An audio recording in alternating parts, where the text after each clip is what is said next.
Hi, I'm the bloke from Momo, and here I'm going to talk to you a little bit about my thinking behind the score to Cargo, Valise Noire Storytelling Theatre's original piece looking at stories of the sea in the relationship of our mutually shared town of Poole with the sea and the coast and sailing and sailors and water and all that. Now, I of course am famously an unqualified composer, so everything I do is by ear, and I've spent my life exploring music on my own instincts and learning directly from other people and piecing it together into my own sort of sound. This has many freedoms and it has many constraints as well, and somewhere in the middle there one finds one's own voice. One of the things I've had to do often over the years is write for travel shows. And the main job of writing for a simple little jolly travel show is to place people unambiguously exactly where the story's happening. If you're in the Middle East, if you're in Africa, if you're in Europe, wherever it is, the subtleties and idiosyncrasies of the local culture are swept aside in favour of a basic sense of, we're in that part of the world. And it sounds a bit cartoonish and silly, and it is, but it also does a particular job of telling a particular story. And so the particular story of Cargo is, of course, the sea. But it's also of an historic experience of the sea. And somehow, with no access to a Tudor ensemble or the knowledge to drive one, I had to try and help place this into a sense of two worlds, one above the ocean and the surface of the sea, and one below. Now, the world below the surface of the sea is open to interpretation and magical, mysterious fable and otherworldliness, and I'm of course very comfortable with such things. It's much more to do with sound design and a sense of imagination. But above the sea, that has to have some references to geography and history.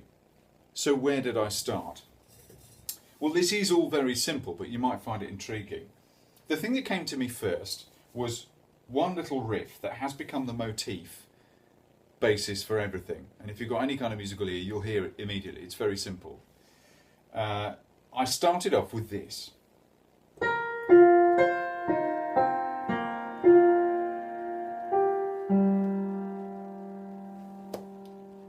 That's it.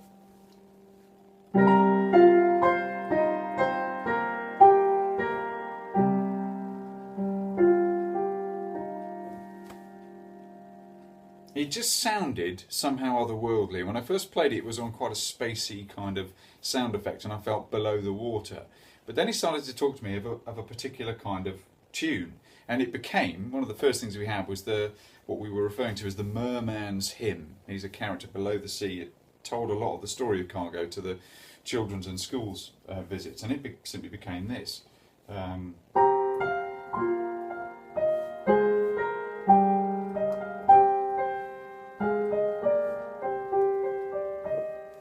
Just a nice little tune, isn't it?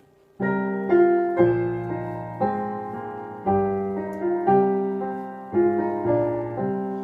then I needed an extra bit, so I went to...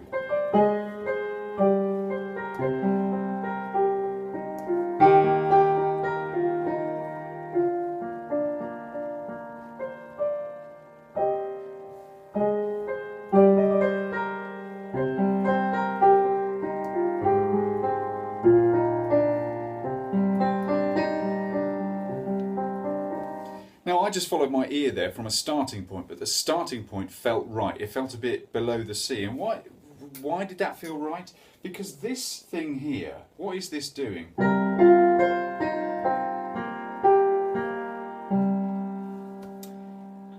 That's like either a sort of trumpet call, or it is, what? A peal of bells.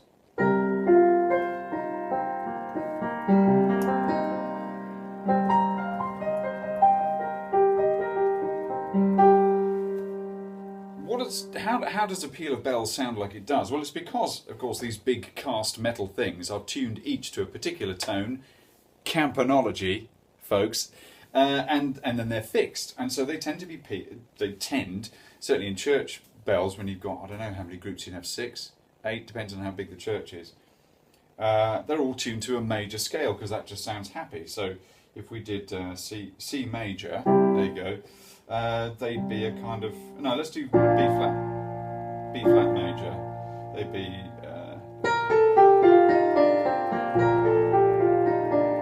that's a peal of bells, isn't it? And then sometimes the campanologist will yank in a different order, and so you'll get, or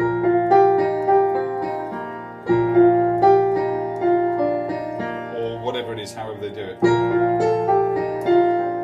And it sort of sounds, don't you think when bells start doing that and they're all going, I'm bored, Dave, you go next, you jump in, it sounds like a sort of computer randomising things in a really simple way from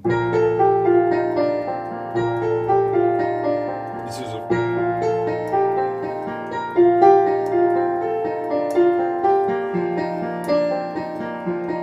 sort of becomes hypnotic, but that's why they sound the way they do. And implicit in that fixed tuning is something you could describe as a drone. The bottom note, the key that it's in this case B flat, that black note there. So that's going on all the way through. Notice I held it down as I played it.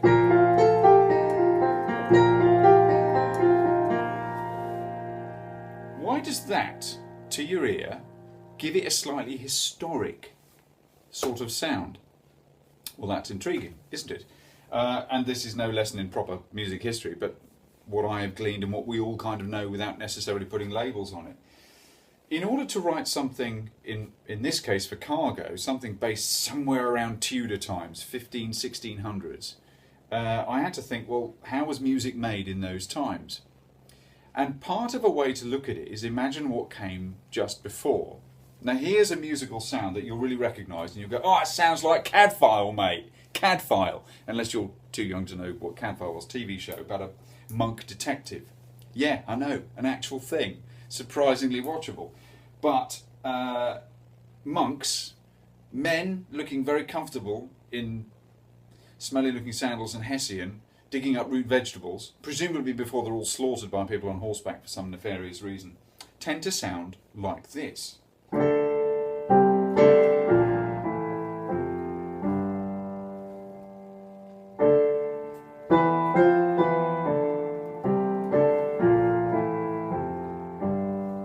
if you can add some male voices doing it at the same time, so much the better. You're properly central Monksville then.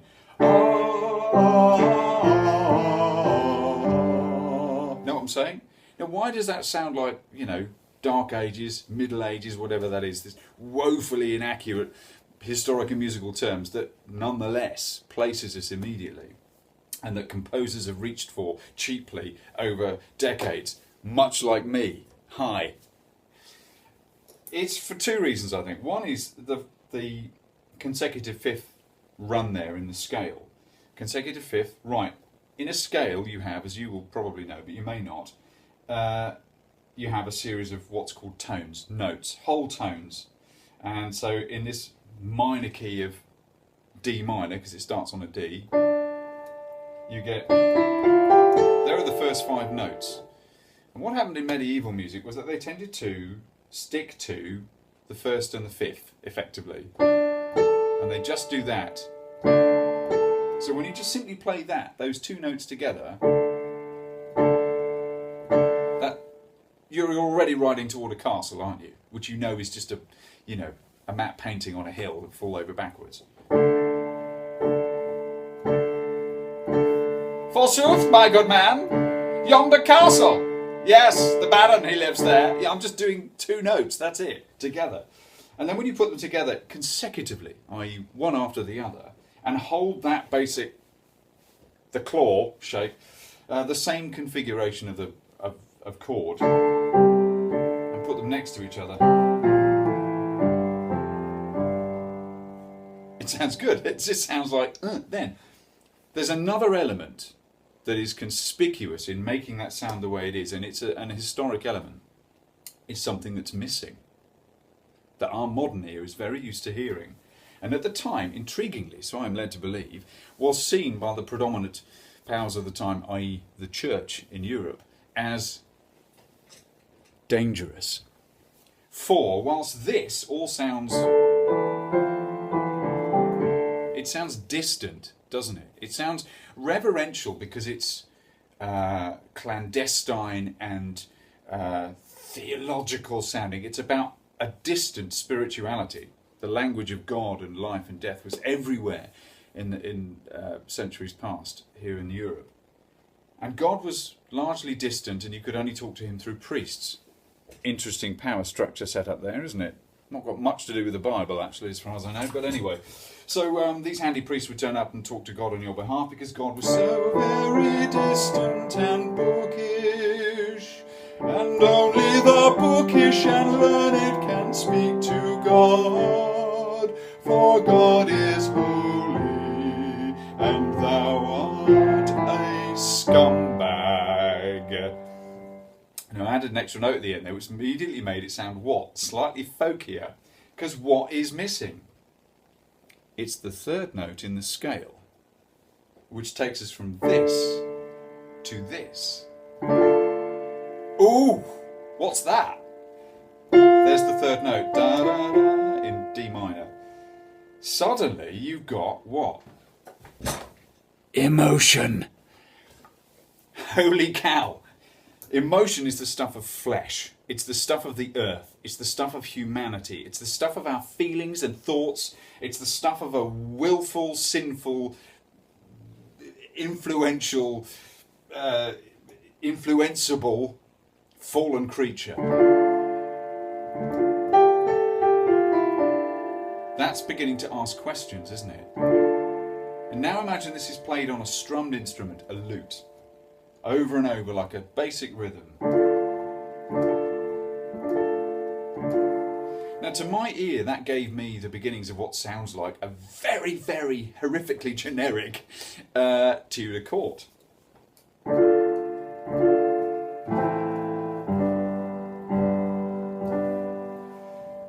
The lute, I looked into it a little bit, and the lute, how many strings does a lute have? I was thinking, when trying to play it badly on a sample on a keyboard, how many fingers should I be using to keep it somewhere approaching real? Well, how many fingers could anybody possibly have to play a lute? How does anyone play a lute? Some of them had so many strings I can't remember. 30 strings? More? They came in lots of different configurations, and they were the forerunner of the guitar. And just like the guitar became folk instruments and instruments of popular love because they were portable and they evoked so much emotion with so many notes on there. But that basic physical strumming action gives you a rhythm. That's why the guitar is also great, because it's both rhythmic and multi-octave. It makes a big noise whilst making a rhythm all at once. Then I looked into what other instruments might be in a kind of typical Tudor ensemble in a palace. Well, obviously Tudor recorder sounds very... a recorder would have been very much in there, and I chose a sample of that to immediately place you in the music I wrote. But also I looked into keyboard instruments, being a keyboardist myself. The harpsichord. Now you will probably know, and again you may not, that a classic piano works by little hammer mechanism. Hits a string, it goes dong like that. This doesn't because it's digital, but it emulates it. But of course a harpsichord plucks it with a kind of plucking instrument. It's like a keyboard version. They were trying to make a keyboardable guitar. It's like sampling 400 years early. And here is a sample version of a thing, harpsichord. I'm a bloke, so I can't do two things at once. I can't speak and press buttons. It's beyond me. So let's go to this. Here I have a handy dandy harpsichord. Do that same strumming motion with a harpsichord.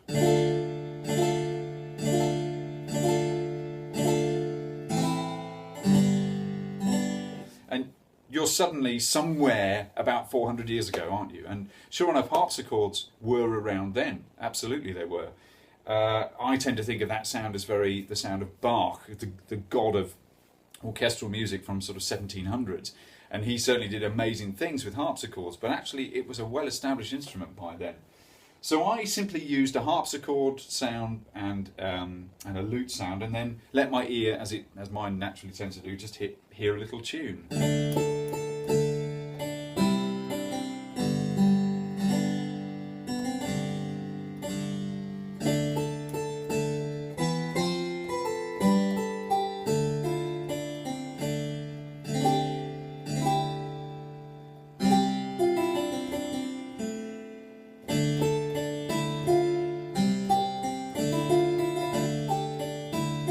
gist. It sounds like something, you know, you're imagining people piping people on and off galleons, right? It's sort of places, and that's what was needed for one of the elements. And you'll see in the performance of Cargo, we all move around in a very sort of almost waltzing. It is a kind of 3/4 signature if you get under it, and everybody waltzes around mincing about to Tudory music. Was enough to, in the context of a busy street, we think it'll be enough to get people simply, very simply placed, this is historic seaside stuff. But notice that underneath you still got that kind of drone going on, like a note underneath. If I go back to the piano, that now starts to add a soundtrack feel to it. It's an interpretation with a modern ear. Something Vangelis might do with, I don't know, El Greco or something. It still sounds evocative, but it's like we've slightly shifted out of it. It's like a dreamlike perspective on the past, which is a good way to storytell as well. And interestingly, if you then add not just the... So you're still doing this... That's Middle Ages. Add the third in and you've got a sort of dreamlike version of Tudor a bit later. Add in a seventh at the top, so just keep counting up and keep that fixed shape. And you get what, to my ear, really untuned, it sounds a bit like Vaughan Williams.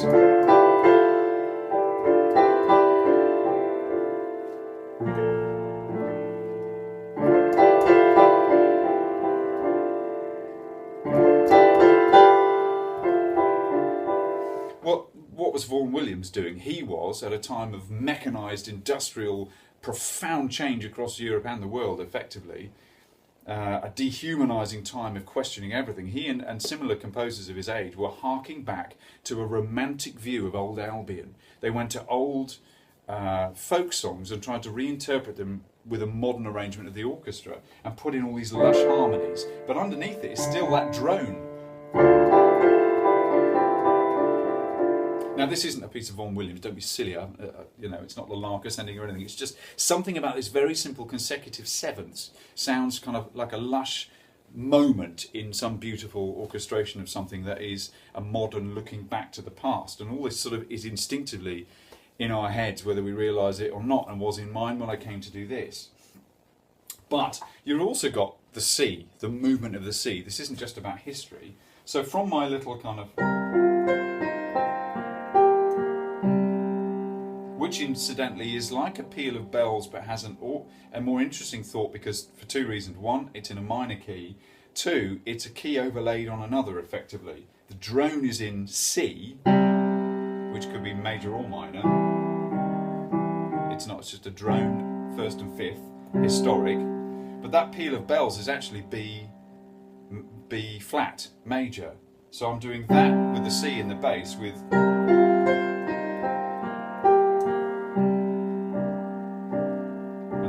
G minor, which is in the same key, and you get this slight phasing of chords which makes something dreamlike, and then it just led to the underwater sequence of...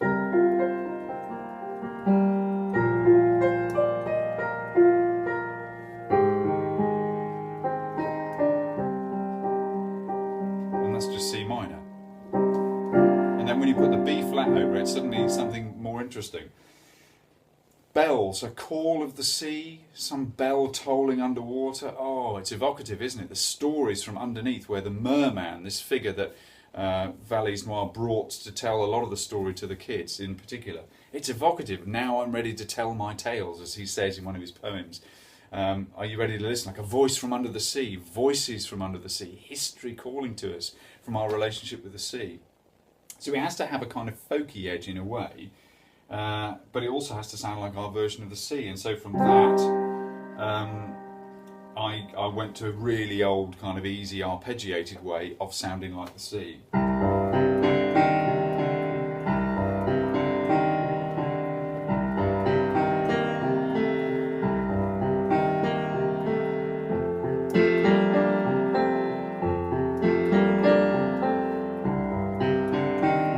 And that's just, you know, you are now at sea and there's some wistful lostness and people are being separated.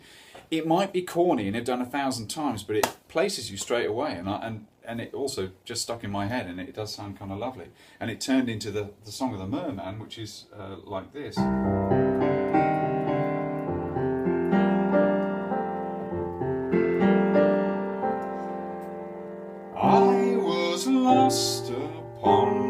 sea when my first love married me. I was lost, but she was strong, and my first love carried me. And we had no name, and we had no wealth, but we had our true love and pride. Now I've mashed it up completely because I'm a terrible, terrible musician, but you get it. But then the shilling spliced and the sea took its price. Now my love is far from my side.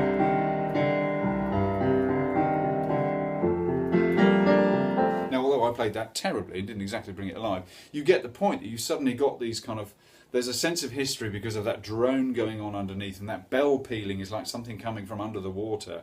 And then you've got this classic, our interpretation of what it sounds to be like at sea that composers have taught us through cinema's history still works. It's a kind of dreamlike visions of history have taught us a language musically. And somebody like me, a jobbing, untutored composer, will just pick that up. But it does in fact place you, and then feeling your way into it with a little bit of artistic intuition, you can start to hear something human going on. And that's really the point of Cargo, the humanity in the stories of the sea and our relationship with it, the longing and the distance that the sea creates, how powerless we are and yet how wealthy we've become. And then it's very easy to take that kind of and simply turn up the entire same sequence in its tempo, and you've got the kind of Tudor march, which we march out to.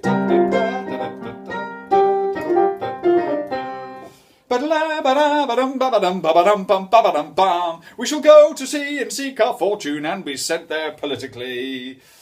Yeah, and I've loved sort of degrading that. When you hear that in the actual performance, it's suddenly we all go, oh yeah, it's marching music, let's go out, let's conquer the world, let's steal from the new world, and let's put ourselves in danger. And it slowly sort of fades away with sound design into the sound of the sea, and how it all becomes a bit real away from the politics. When you're on the sea, and I have been in very minor ways in sailing over the years, you know, you just are in a different world, and you are at the mercy of the waves, and the mercy of your preparation. Is the ship strong enough to hold you?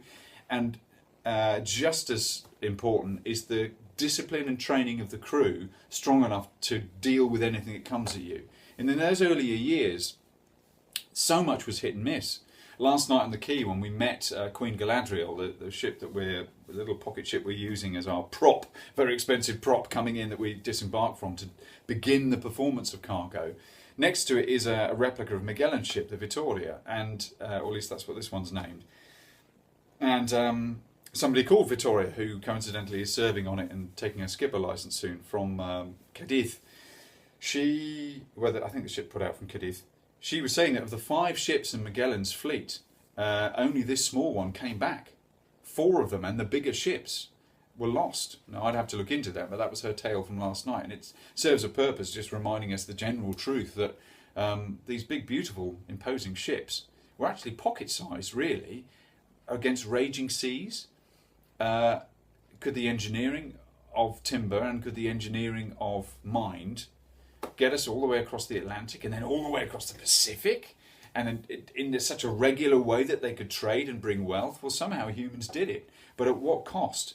And Cargo explores a lot of those costs and the politics swept up in the rhythms of the sea and the trade winds and the timber and the culture of being stuck at sea and the culture of being separated from those you love.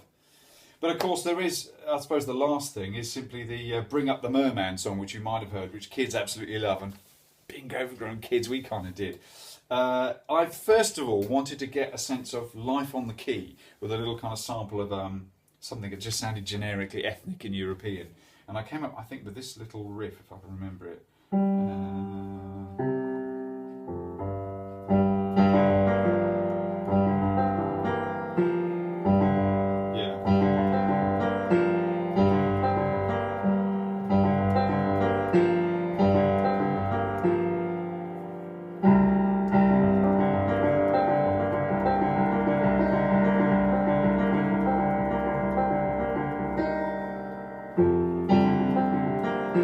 it's that funny little syncopated. I tend to play that way. It sounds like my fingers, but also on that instrument, it just sounds like hurly-burly, life happening, key life, always busy, things coming and going, and it's the music we use to kind of disembark and set up the cargo on the ship, and it just sounded like the busyness of life on the quay and above the waves when you get to land. And then, of course, we have the big, the big riff.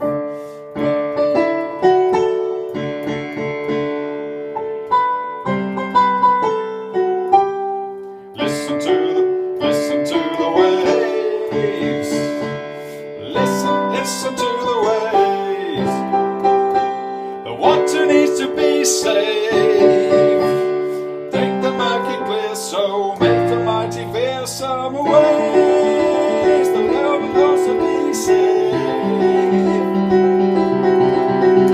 Bring up the Merman. Bring up the Merman. But can you hear what I'm doing there? Although it's major key and it's yes, let's go out, and it's kind of, it's quite youthy, childy, but it's still triumphant. And when we're all singing it, we kind of love it. But I'm still holding that drone down. But I've added that kind of storybook major key and third. And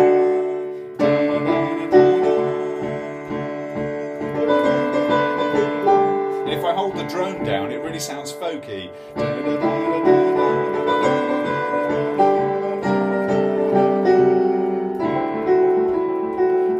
Chord held over another, that's like a C minor over a D minor or something like that. It just makes it suddenly fairy tale again. I like you're a bit suspended, like